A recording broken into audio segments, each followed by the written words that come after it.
The grand illusion, chasing a strength that leaves us empty. Have you ever chased after an image of strength, only to find it crumbles when you need it most? We see it everywhere. The pressure to sculpt the perfect body, command a powerful voice, rack up big achievements, or maintain an iron grip of control, no matter what life throws our way. From the time we're young, many of us are subtly trained, aren't we? We're taught that real strength means always winning, being relentlessly tough, and absolutely never letting anyone see a tear, a crack in the facade. But deep down, and I think you've probably felt this too, that's not the kind of worldly strength that truly helps when life gets hard. Because when everything suddenly falls apart, when the carefully constructed walls begin to shake, that flashy, loud version of strength is often nowhere to be found. It simply vanishes. What if, then, the strength that truly matters, the unseen power that sustains, is almost invisible to the casual observer, often unnoticed by the world, yet intimately seen and valued by God?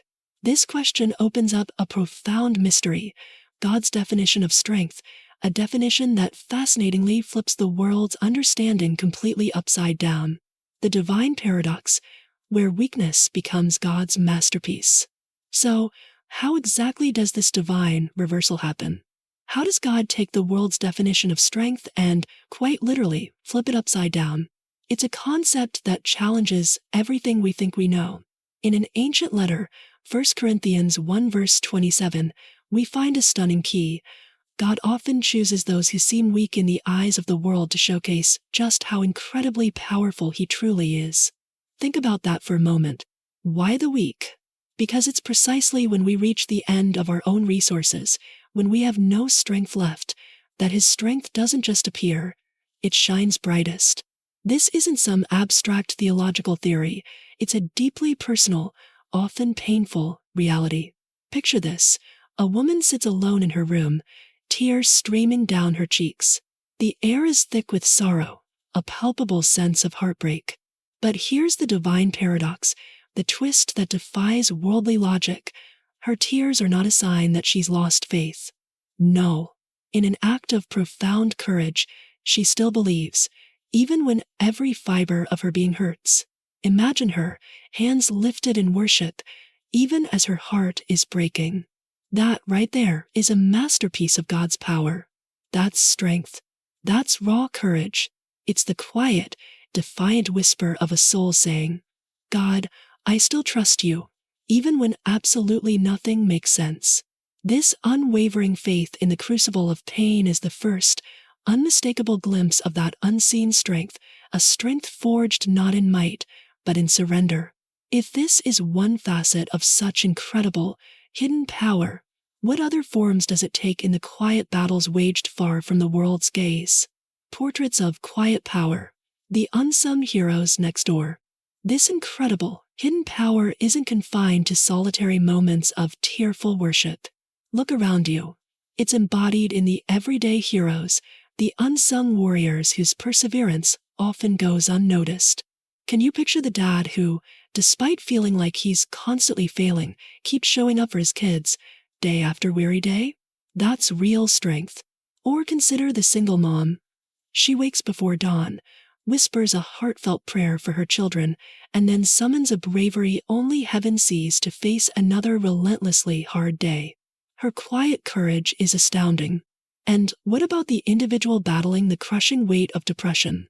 Even when darkness threatens to consume, they still manage to whisper a prayer, still find the will to open their Bible, still make the agonizing choice to just hang on for one more day. These aren't acts of victims. These are the profound actions of quiet warriors, a testament to strength that the world rarely acknowledges. But then, a surprising question arises. You know what else strength often looks like? Obedience. This isn't passive endurance. This is an active, often terrifying, choice. It's saying yes to God even when you're paralyzed by fear. It's taking that shaky step of faith when your legs feel like they'll buckle. It's daring to start something new when you feel completely unready, ill-equipped. And perhaps one of the toughest acts of obedience? Forgiving someone who has deeply hurt you, not because it's easy, not because they deserve it, but simply because God asked you to. This kind of profound strength, this tenacious obedience, doesn't come from gritting your teeth and trying harder. No, this power, this resilience, flows from a place of complete surrender to God, from trusting Him to lead even when the path is obscured. If these everyday acts of faith and surrender are true strength, what happens when that faith is tested by trials that seem impossibly large, by challenges that echo through history? Echoes of endurance, when faith faced giants and flames. These acts of surrender and obedience, seen in the quiet corners of everyday life, resonate with echoes from ancient times, stories of monumental faith facing down giants and flames. Do you recall David? He was just a teenager, stepping onto a battlefield with no imposing sword or gleaming armor, armed only with a simple sling and a colossal faith. Picture him, Goliath, a figure of immense worldly power and brute force, bellows his taunts, the very air thick with intimidation. Yet, David, undeterred, makes his courageous declaration, "You come against me with sword and spear and javelin, but I come against you in the name of the Lord Almighty." What a contrast! The world saw an outmatched kid, a shepherd boy ridiculously out of his depth. But God saw a warrior. David's unimaginable strength, the power that felled the giant, didn't spring from his own skills or military prowess. It was forged in his unwavering trust in God. Then, the scene shifts dramatically. Can you feel the heat? Shadrach, Meshach, and Abednego stand defiant. All around them, an entire nation bows to a gleaming golden idol. The pressure to conform, to just blend in and save themselves, must have been unbearable. Yet, they stood tall, resolute, because they knew, deep in their souls, that they belonged to God. For this unwavering faith, they were thrown into a blazing fiery furnace, a moment of almost unbearable tension. But they didn't burn. An unbelievable outcome.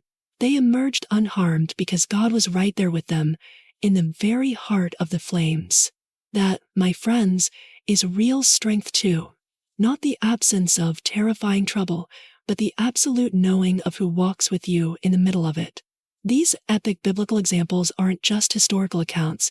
They're vivid illustrations of the perseverance and faithfulness that we too can tap into, choosing not to give up when everything screams quit, opting for kindness in a world that can be so mean, staying faithful when commitment is tested, and even finding the strength to pray for an enemy.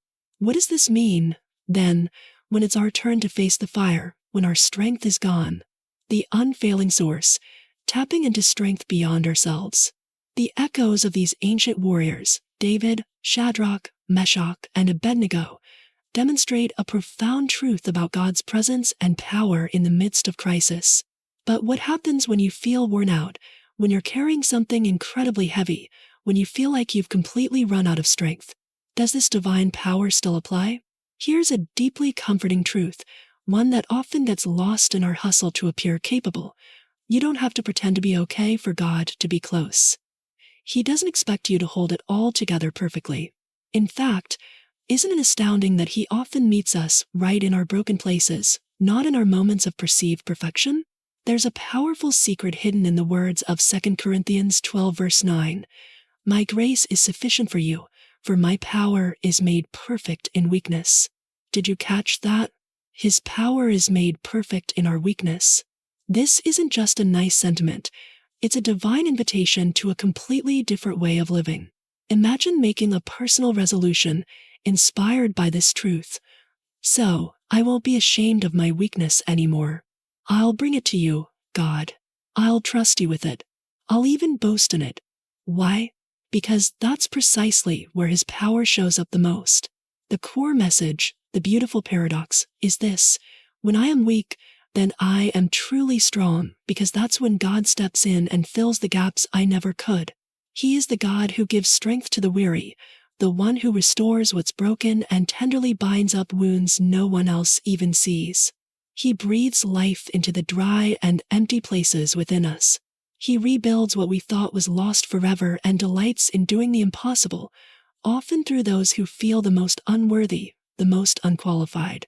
And when fear tries to stop you, When it whispers its chilling lies, remember this: He speaks courage into your trembling heart. How, then, should this transformative understanding of strength, found not in our might, but in His, shape the way we live each day, especially on those days we don't feel strong at all? Your beautiful strength, living authentically in God's unfailing power. This journey into understanding God's strength in our weakness leads us to a profound and deeply personal place. It's about recognizing that this real strength, this quiet, resilient power, though it might never win worldly awards or garner applause, means absolutely everything to God. Can you imagine the perspective shift? One day, when we stand before Him, the veil will be lifted, and we'll see with breathtaking clarity that every whispered prayer you prayed in desperation, every hard choice you made to follow Him when it was easier to turn away, every single act of faith, no matter how small or unnoticed by the world, it all mattered. Every bit of it. This perspective directly addresses that gnawing feeling of invisibility, that sense that our struggles and our faithfulness go unseen. So, if today, right now, you don't feel strong, please don't be discouraged. Some of the strongest people, the true spiritual giants from God's perspective, are simply the ones who just keep showing up. They keep loving when it's hard. They keep trusting when doubt screams. They keep believing when all evidence seems to point the other way. This unwavering perseverance, this tenacious faithfulness, is real strength, and it's breathtakingly beautiful in His eyes. This isn't about mustering power from within ourselves. It's about tapping into an inexhaustible source. It's about living out the truth that I can do all things through Christ who gives me strength, as echoed in Philippians 4 verse 13. This isn't a declaration of self-reliance, not by my own ability, not by my own wisdom, but a profound reliance on His Spirit. The ultimate call, then, is to rest in what He can do through you. He is the source of your strength. He is the well that never, ever runs dry. In this truth, there is peace, empowerment, and an endless supply of the beautiful strength that truly matters.